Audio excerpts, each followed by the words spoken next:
जैविक खाद जिस तरह से हम करते हैं जो है तो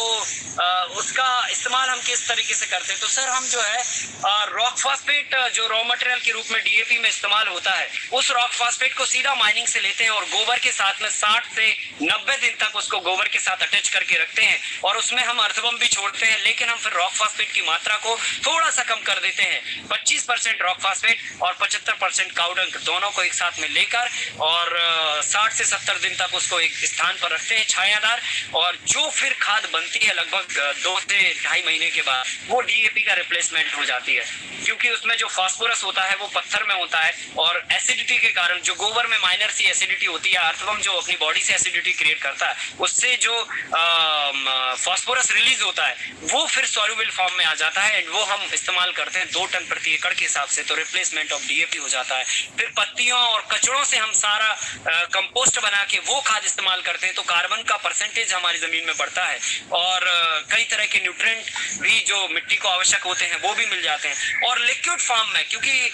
जो है गोबर में नाइट्रोजन होती है, प्रचुर मात्रा में होती है, परंतु जैसे ही किसान जो है ना गाय ने गोबर किया और रोड पे गोबर को ढेर लगा देते हैं या गड्ढे में डंप कर देते हैं, तो डेफिनेटली जब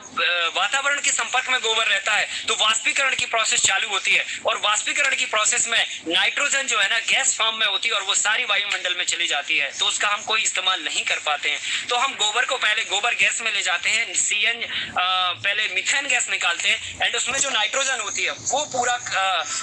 सैलरी के रूप में आती है और उसको हम फिर वातावरण में ओपन में नहीं रखते हैं, सीधा उसको ले जाके पिट में रॉक फॉस्फेट मिला के बोरे से ढक देते हैं और ऊपर से छाया कर देते हैं, जिससे नाइट्रोजन का उड़ने का परसेंटेज है काफी कम हो जाता है। और फिर नीचे हम जाली लगा के एक लिक्विड कलेक्ट करते हैं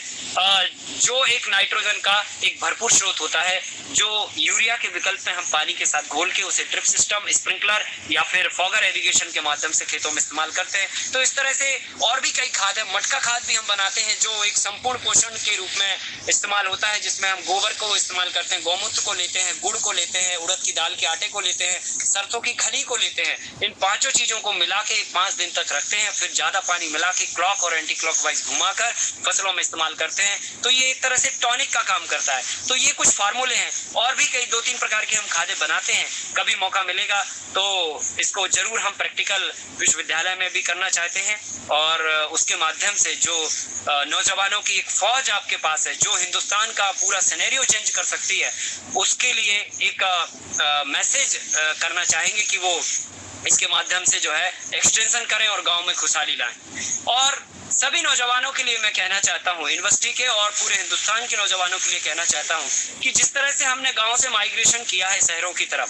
और उसके परिणाम बोलने की जरूरत नहीं है। आप सभी को मालूम है कि देश में स्कूल और कॉलेजेस से ज्यादा हिंदुस्तान में हॉस्पिटलों की संख्या बढ़ चुकी है। अगर हमारे पास कॉमन सेंस है और हम विवेक रखते हैं इस बात के लिए, तो हमें समझना होगा कि ये इतना क्यों बढ़ता चला जा रहा है। क्या ऐसा हो गया कि 100 साल की उम्र 60 साल पे आके टिक गई? क्या ऐसा हो गया कि हृदयघात 1000 व्यक्ति में से कभी एक को हुआ करता था, आज हर चौथे घर में किसी न किसी को हृदयघात हो रहा है। कैंसर की बीमारी और तमाम तरह की बीमारियां आज आप देख रहे हैं, और आज जिस दौर से हम गुजर रहे हैं, पूरा दुनिया इस दौर से गुजर रही है, एक बुरे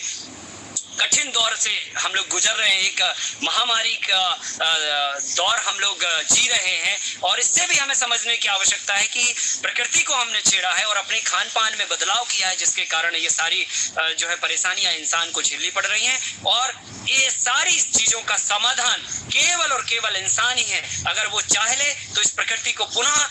हरा भरा कर सकता है और समृद्धि की तरफ देश नहीं पूरी दुनिया को ला सकता, और वो खुद भी ला सकता है। तो मैं नौजवानों से आग्रह करना चाहता हूँ और निवेदन करना चाहता हूँ कि आप सभी लोग जो है अपना खेती में खेती को एक जुए की माफिक नहीं, जो कि पिछले 60 सालों में इसको रिप्रेजेंट किया गया कि नहीं, खेती तो एक जुआ है, आप ट्रैक्टर में बीज भर दीजिए और बो दीजिए, मिल गया तो आपका है, नहीं मिला तो जो है